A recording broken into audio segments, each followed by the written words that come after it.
नमस्कार, सूजस खास बुलेटिन में आप सभी का स्वागत है और मैं हूं आपके साथ निशा शर्मा। आज इस खास बुलेटिन में हम बात करेंगे भजनलाल सरकार द्वारा मंगला पशु बीमा योजना में किए गए बड़े बदलाव की, जिसके तहत हजारों पशुपालकों को आर्थिक संबल और राहत मिल रही है। जी हां, आपको बता दें कि ये बदलाव मुख्यमंत्री श्री भजनलाल शर्मा की दूरदर्शी सोच और संवेदनशीलता का एक प्रत्यक्ष प्रमाण है। चलिए आपको दिखाते हैं हमारी इस खास रिपोर्ट को। भजनलाल सरकार ने मुख्यमंत्री मंगला पशु बीमा योजना के तहत एक महत्वपूर्ण फैसला लिया है, जिसके अनुसार अब बीमित पशु की मृत्यु के बाद पोस्टमार्टम की अनिवार्यता को समाप्त कर दिया गया है। पहले जहां पशुपालकों को पशु की मृत्यु के बाद उसे अस्पताल तक ले जाकर पोस्टमार्टम करवाना पड़ता था, वहीं अब यह प्रक्रिया और सरल एवं मानवीय बना दी गई है। अब नजदीकी पशु चिकित्सक मौके पर पहुंचकर पंचनामा तैयार करेंगे और उसी आधार पर मृत्यु प्रमाण पत्र जारी कर बीमा क्लेम स्वीकृत किया जाएगा।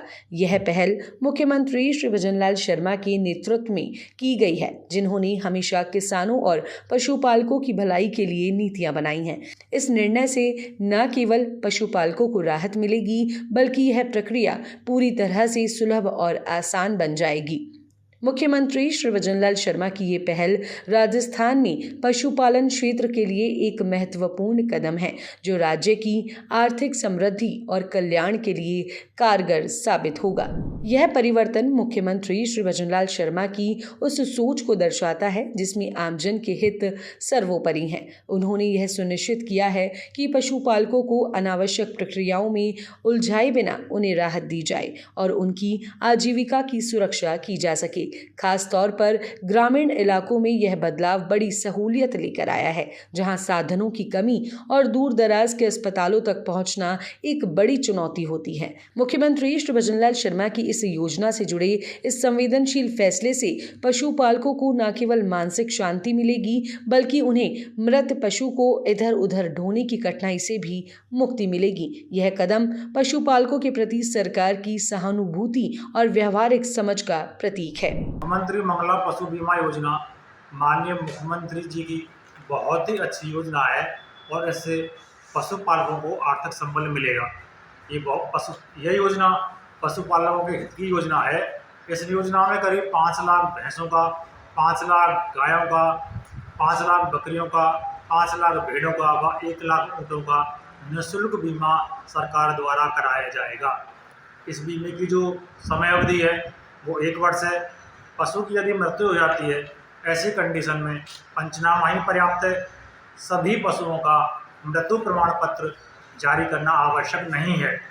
पशुपालकों को पंचनामा के द्वारा बहुत ही राहत मिलेगी, क्योंकि उनको पशु प्रमाण पत्र के लिए दौड़ना नहीं पड़ेगा।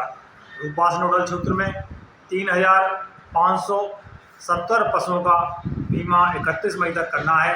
अब तक करीब 2,500 पशुओं का पशु स्वास्थ्य प्रमाण पत्र जारी किया जा चुका है। भजनलाल सरकार ने मंगला पशु बीमा योजना के तहत इस वर्ष 21 लाख पशुओं के बीमा के लिए 400 करोड़ रुपए का बजट तय किया है। यह कदम मुख्यमंत्री श्री भजनलाल शर्मा की ग्रामीण अर्थव्यवस्था को मजबूत करने के संकल्प को आगे बढ़ाता है। भजनलाल सरकार ने स्पष्ट किया है कि पशुपालक और किसान ही राजस्थान की रीढ़ हैं और उनकी भलाई प्राथमिकता है। इस योजना में पालतू पशुओं को भी शामिल किया गया है, जहां 10 बकरियों या भेड़ों को 1 यूनिट माना जाएगा, जबकि गाय, भैंस और ऊंट को 1-1 यूनिट माना गया है। प्रत्येक यूनिट पर 40,000 रुपए तक का बीमा कवर प्रदान किया जा रहा है। खास बात यह है कि पहले वर्ष में पशुपालकों से कोई प्रीमियम नहीं लिया जाएगा। इसके अलावा पशुपालक को केवल नजदीकी डॉक्टर से पशु की मृत्यु की सूचना देनी होगी, जिसके बाद डॉक्टर मौके पर पंचनामा बनाएंगे और मृत्यु प्रमाण पत्र जारी करेंगे। यह बदलाव क्लेम की प्रक्रिया को तेज करेगा और पशुपालकों को जल्दी नया पशु खरीदने में मदद करेगा। मुख्यमंत्री श्री भजनलाल शर्मा की ये पहल ग्रामीण क्षेत्रों में आर्थिक मजबूती लाने का एक महत्वपूर्ण कदम साबित होगी। सरकार के मुख्यमंत्री भजनलाल शर्मा जी हैं, मैं उनको दिल की गहराई से बहुत बहुत धन्यवाद दूंगा, जिन्होंने पशुपालकों के हित के बारे में सोचा। इन्होंने 21 लाख पशुओं के लिए 400 करोड़ की योजना चलाई, पशु मंगल योजना। इसमें किसी पशु की मृत्यु होने के बावजूद हॉस्पिटल जाने की कोई जरूरत नहीं है। उनके लिए आमदनी जो शुल्क होगी वो घर बैठे पहुंच सकती है। तो सुजस खास बुलेटिन में फिलहाल के लिए इतना ही। फिर आप सभी से मुलाकात होगी नई खबर और नई जानकारी के साथ। तब तक के लिए नमस्कार।